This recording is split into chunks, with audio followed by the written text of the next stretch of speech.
place particularly in DC, and L doesn't actually have any home base of note except the Whammy's house. Even that building he made in Death Note, he literally just made it for Kira. We'll place Whammy's house right where it is in Death Note, so the orphanage would be plopped in DC Winchester, England, and the Joker's origin taking place in Gotham, just like usual. The win and lose conditions are as follows: neither L or the Joker are allowed to kill each other, at least until their true identity is exposed. This may seem as though I'm giving the Joker an advantage, as the Joker obviously has way more kill potential than L does. However, if L and Joker are actually remotely interested in the other, which they probably would be, they would play a battle of pride or a game with each other. The Joker, from what we know of, more often than not, doesn't kill Batman on purpose in many issues and stories, just like how the Batman would never kill the Joker. Likewise, L wouldn't kill Joker either, as he wants to solve cases, not stop them from happening. Light notes this in the manga as something Nier, L's successor, may not follow very specifically, and he actually is somewhat scared about it. So I think this is a pretty in-character condition for both to follow. L's win condition is to either find the Joker's identity and then have him executed or locked away, and the Joker's win condition is make L admit defeat. Joker can do this in a multitude of ways, either making his true identity impossible to determine, always outsmarting L, and or blatantly destroying L's reputation to the point he no longer even has any authority to come after Joker, and so forth. Nier admitted defeat in the Death Note extra chapters as an example, and while he wasn't fully serious or committed to the case, it is definitely possible, especially for the Joker, which I'll go over soon. L being forced to have the Joker executed without his identity being revealed may also be a loss as well, to a certain extent. I'd say L would at least consider it somewhat a loss, even if the public or police doesn't. In the BB Murder Cases novel by Nisio Isin, we see a similar situation where a murderer named Beyond Birthday was going to kill himself after committing a string of murders by lighting himself on fire. L and Beyond Birthday both consider this as L's loss if it were to happen, as L could never prove BB committed the crimes after L accepted the case and said he'd solve it. The Joker could go about beating L in many similar ways without ever needing to kill him personally, and we will be using the main canon for Joker, most particularly his Killing Joke interpretation, as the Killing Joke is noted as the main Joker story, with the Man Who Laughs being considered the main Joker origin story at the time most people recommended to me, with L just being L. The Joker, over all his years, has never been identified by literally anybody, not by Batman, extra-dimensional minds, Superman, and people smarter than the entire human race put together times a billion. So how would L ever be able to figure out the Joker's identity? The answer, it depends on the time and the place. In this hypothetical, L would have been on his detective shtick before the Joker was even the Joker, just like Batman was. And just like how Batman is vulnerable due to his life outside of being the Batman, Joker was as well at a certain point in time. The Joker originally was a man who worked for a chemical laboratory and then quit to try to become a comedian, failing miserably. His wife was pregnant with his child and he needed money badly. He goes to seek help from shady folks. They promise they'll get him some cash if they help him break into his old work, and then use his work as a way to get into the business next door. All he has to do is show them the way through the place and wear a red hood to conceal his identity. Seems shady, but simple, and his old work didn't even have any security in it, so it might as well be free money. Right as they're about to sign the deal, get the show on the road that night, officers come in the bar and confront our soon-to-be Joker with a picture of his wife, and apparently she dies in a freak and extremely unbelievably rare accident. Tough luck, and while he goes insane, the mobsters aren't having it. He's got to escort them through the old chemical plant, or else. So later on, he puts the red hood on, meets the mobsters, goes down the old path he used to walk as an employee. They go up the stairs and get in through the plant's door without a hitch. Don't even have to break in. Unfortunately for the trio, the joint got security ever since our comedian stopped working there. They get on him, and the police come and take down the two mobsters while Red Hood bolts for it, being chased by police. And in this instance, Batman comes and chases Joker even further, but L would not. L would send proxies to intercept Red Hood for him, rather than chase him down himself. Either way, Red Hood is running off and getting chased into the chemical waste like usual. L would more than likely be able to catch on to this if he was actually actually hunting Red Hood, as the police actually arrived before Batman here, implying that Batman probably was just listening to police comms to catch on to this. The mobsters are also nobody notably intelligent outside of just creating a hooded anonymous goons for their task, so Elle would probably catch on to this as well. As in Batman vs. Kira, Elle is a super genius, smarter than multiple detective bureaus and agencies put together, so if some cops could get on it, Elle could get on it. One difference that may happen here, though, is if Elle did send someone to actually come for Red Hood himself, he may send a helicopter to actually chase him down in advance. In which case, when the comedian just jumps into the toxic river and swims off, Elle may actually just have someone follow him with the helicopter and then catch him on the spot when he leaves the river, just as he uses helicopters to chase the Yotsuba Kira and keeps tabs on him. However, this would mean the Joker would never exist, or he would spawn in jail, and it would sort of muddy the premise of this video. So for the sake of this video, Elle doesn't send a helicopter in advance, or Red Hood is able to escape from it somehow and then becomes the Joker later. One thing to note about Batman early on is that he's a bit different than he is later. Early on, and even Batman himself admits this, is only prepared for the likes of normal criminals and the mob. Someone like the Joker completely catches him off guard early in his career, and that's why he's become so much more advanced to prepare for more people like him in the future. In Elle's case, he would be more on the ball by the time Red Hood jumped in the river, which is why he may have blocked off all exits in advance, even way back earlier in his career. Remember, even as an 8-year-old, Elle was stopping World War III by himself and doing things no organization on the planet could solve. So yeah, it's pretty within his ability even early on, unlike Batman potentially, when he's still just known as the human Bat, not even Batman. From here, Elle would more than likely try to figure out Red Hood's identity if he even cared enough to try and find Red Hood to begin with. In the novels, Elle is only noted as going on cases with at least 10 victims or $1 million on the line, or a certain X factor he decides. If Red Hood steals millions of dollars, Elle for sure would get on it, but he may get on it due to how interesting it is anyway, potentially, but he also may not due to how unimpressive the mobsters are that create Red Hood. We also don't know how much money they've taken or if they've actually killed 10 people by this point, at least before the Joker becomes Red Hood. They're stupid enough to walk with their own guy through the plant themselves rather than just send goons after all, so Elle may never be impressed enough. But if he were, this is a big moment in finding out the Joker's identity or not. The Red Hood, as even sharp members of the police or even detectives in general noted, were not always the same guy and seemed to be a somewhat different person every time, at least before the birth of Joker, obviously. Elle too would more than likely deduce this fact, as the Red Hood gang and of course the mobsters were not really all that intelligent, nor were they superhuman or something like that. They just put a hood on a guy that suited their needs and had to go do a crime. But what's the significance? Why does that help us find out Joker's identity? Well, if these mobsters choose a different Red Hood guy every time, and they sneak into this chemical lab with only one guy masked, wouldn't it be kind of suspicious? Not only that, but they were not expecting security either. This tells us a few things. They chose this Red Hood for a specific reason and knew how to sneak in and took even an employee path. 2, only one guy needed to be disguised.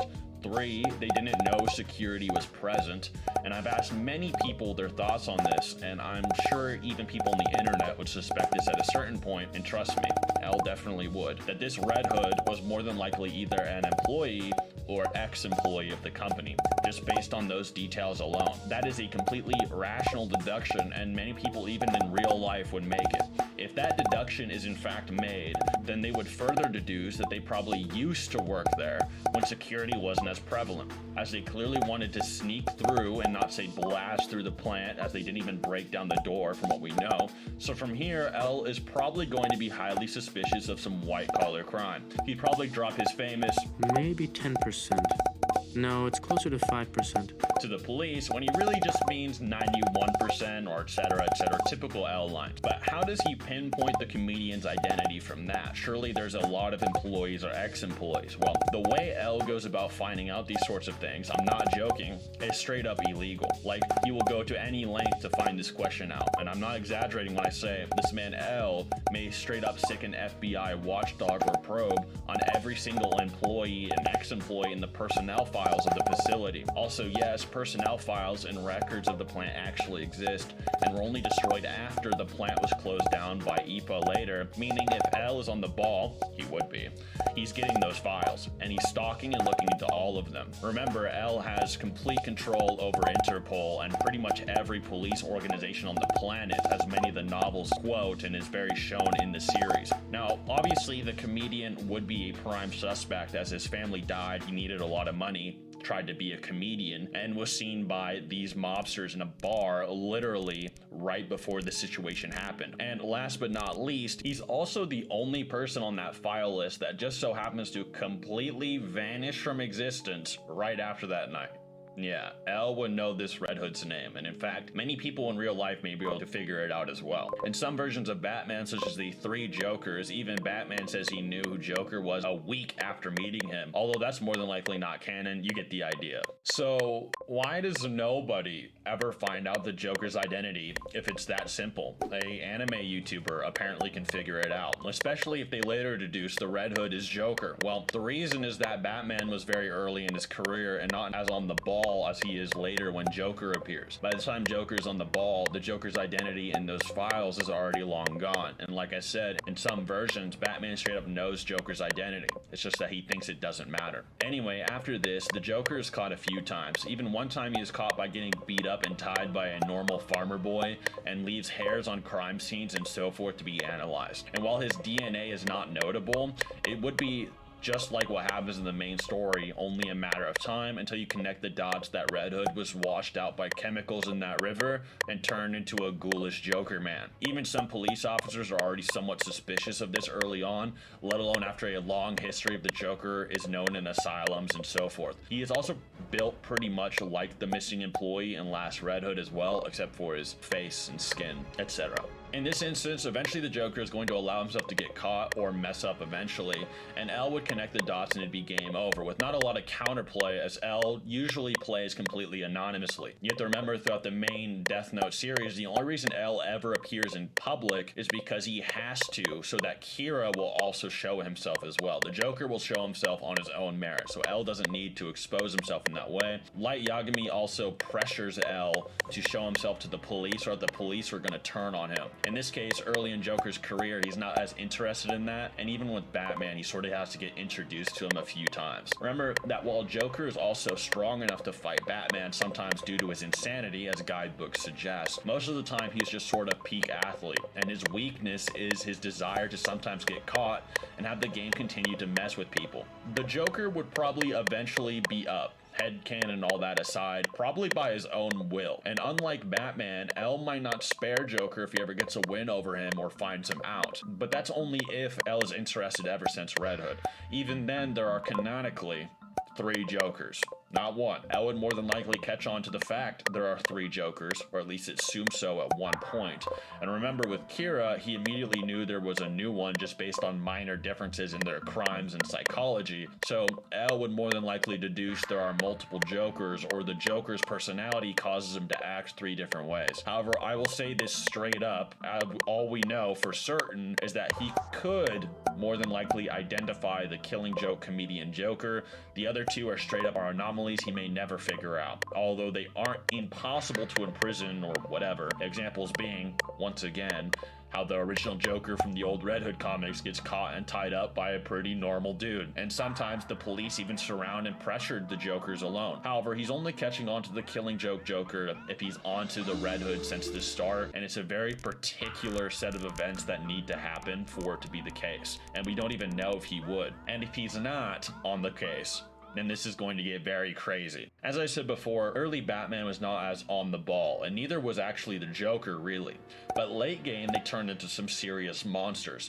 If L wasn't on Joker's tail since Red Hood before EPA closed down the chemical plant, then I'll be straight up honest, just like every other hero and intellect in the multiverse couldn't, L would never defeat the Joker, period. The Joker becomes so absolutely batshit and intelligent that he straight up manipulates an extra-dimensional entity known as Mr. Mixie into giving him 99% of his powers. This extra-dimensional imp is smart enough to require thought from Superman to combat whenever he appears, with the Man of Tomorrow having to think of all the new ways to trick the 5th dimensional being pretty much every time he appears, with Superman having a supermind and being shown reading pretty much every medical book on Earth and being a certified surgeon in seconds, and having the mental capacity to sense almost the entire planet at once and comprehend all actions on it almost simultaneously. He was even able to memorize the design of a reality-altering imagination machine from the 31st century with a glance. Now compare that to L's intelligence being hyped up in, say, Death Note How to Read for being able to comprehend a few monitors at once. Joker is also able to predict Batman's tactics and evolves to a point that he becomes completely unpredictable to not only Batman but even the Batman who laughs, with Batman having the ability to, and I'm not even joking, predict a person appearing from the literal future and where he would appear. Yeah, Joker is harder to predict than that.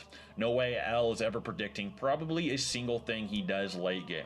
His mind is so unnatural that Martian Manhunter, someone capable of scanning every mind on the planet at once, referred to Joker's mind as a raging river and could only temporarily suppress his insanity. And that's being modest. Joker even outwits the entire Justice League and Jokerizes all of them to mess with Batman, with Superman actively listening to events around the globe at all times, being outmaneuvered and infected by Joker. Somehow. I legit don't know how he did this. Nobody knows. It's just insane. Considering Batman has plans to stop the Justice League and Joker is considered a rival intellect, that makes sense. Even Batman, who could almost read minds by sensing your breath and your pulse, can't even read a single damn thing about Joker. But Seth, if Joker is so intelligent, why does he get caught all the time? The answer is because it's a joke. The Joker wants to prove a point to many people and doesn't interpret things the same way we do.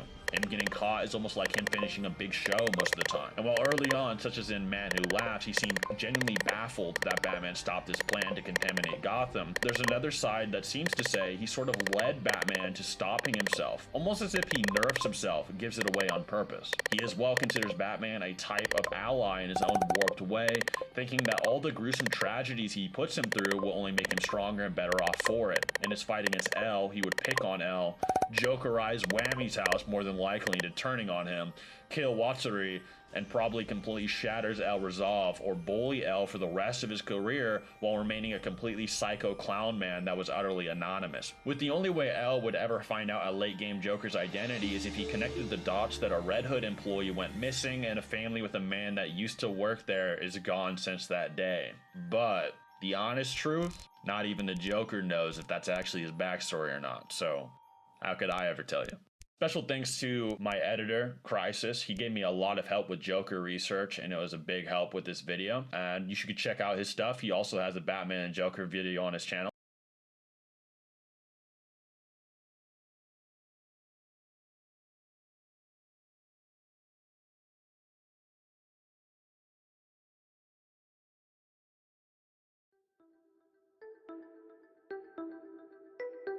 Hello everyone, it is your host, Seth the Programmer, and today we're going to be going over something a little different. Today we're going to be going over Batman and the world of Death Note, and whether or not he could solve the Kira case. I figured this would be interesting due to the fact that most people really don't talk about Batman as a detective or his deductive reasoning. They really only talk about how he can create weird plans to beat up supernatural beings and what he can do in a fight. And what better way to see how he stacks up as a detective than to throw him in one of the most popular cat and mouse mangas out there, Death Note.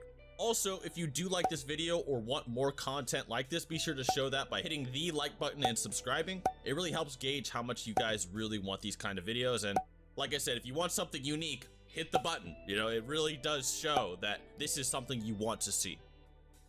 The premise of the video will go a little something like this. We'll be taking Gotham City and Batman from DC Comics and putting them into the world of Death Note. Gotham being placed arbitrarily in America doesn't really matter, and Batman utterly replacing L. So that means the super detective L does not exist at the moment in this hypothetical, and will instead be replaced by Bruce Wayne taking on L's role per se. Batman will not get outside help and will have to use his raw deduction and skill to beat the case. The win conditions are as follows: convict Light and prove that he is Kira. And the losing conditions are as follows: arresting Light without legal evidence, which is the ability to keep him in jail, because Batman does have the problem of arresting criminals and not being able to keep them in jail because of the evidence he obtained. Killing Light without proving he is Kira first, or Light kills himself before Batman can prove he is Kira. It may sound strange, as if Light kills himself or Batman kills him, then it would seem that the world would be rid of Kira, right? However, L and many others from Whammy's house like Mello and B consider this a loss. This was shown in the BB Murders Case novel by Nisio Isin, where B, the backup slash copy of L, has Naomi Misora go on a hunt for a killer, and by the end of it, B planned on killing himself and pretending to be one of the victims. B did this because if B were to kill himself, then L would never be able to prove who the killer actually was outside of speculation, and then B would have defeated L since L couldn't solve the case for good. The BB Murder Cases is proof for its quality of L's backstory by Oba himself. However, there is another novel called L Changed the World, and while this is an alternate continuity and somewhat takes L out of character, it has a similar theme going for it. In this continuity, L actually ends up almost securing the victory over Light, and Light can't find out L's name or convince Rem to kill him, and so Light kills himself in prison with the Death Note scrap in his watch, in which L considers this an utter defeat. Remember that this is can Batman solve the case, not Light versus Batman death battle! And since this video is Batman taking L's place, we'll give him that similar rule. Even if Batman considers it a loss or not, the world of Death Note and its detectives do consider it a loss if those conditions are reached. Another rule is that Light Yagami must find out Batman's secret identity, Bruce Wayne, and write that in the Death Note. I've seen some question the idea that Batman once gripped the lasso of truth and he said that his name was Batman. However, this doesn't inherently have to mean Batman is his first identity or the identity the Death Note would want written inside of it. One, it could simply mean that Batman saying Batman is his name isn't a lie, and could mean he considers Batman an actual name of his as well as Bruce. Two, it could mean that he has resistance to things that try to force him to reveal his identity, and could convince even the lasso of truth that he's telling the truth even if he really isn't. This wouldn't be too far-fetched, as Batman has convinced people many times like Deathstroke that Bruce isn't his real identity. Three, it could mean that he himself believes that Batman is his true name or identity, meaning he wouldn't be